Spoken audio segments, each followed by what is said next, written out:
म बालेन्द्र शाह नेपालको सार्वभौम सत्ता र राजकीय सत्ता नेपालको सार्वभौम सत्ता र राजकीय सत्ता नेपाली जनतामा निहित रहेको नेपालको संविधानप्रति पूर्ण वफादार रही सत्यनिष्ठापूर्वक प्रतिज्ञा गर्दै ईश्वर देश र जनताको नाममा शपथ लिन्छु कि प्रधानमन्त्री पदको जिम्मेवारी प्रचलित कानूनको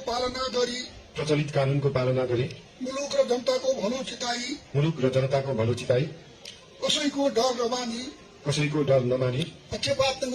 पक्षपात नगरी पूर्वाग्रह वा खराब भावना नलिई इमानदारीका साथ गर्नेछु र आफ्नो कर्तव्य पालनको सिलसिलामा आफूलाई जानकारीमा आएको कुरा म पदमा बहाल रहँदा वा नरहँदा जुनसुकै अवस्थामा पनि प्रचलित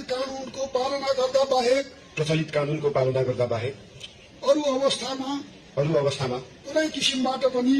किसिमबाट पनि प्रकट वा संकेत गर्ने छैन। धन्यवाद। यसपछि नवनियुक्त सम्माननीय प्रधानमन्त्रीज्यूलाई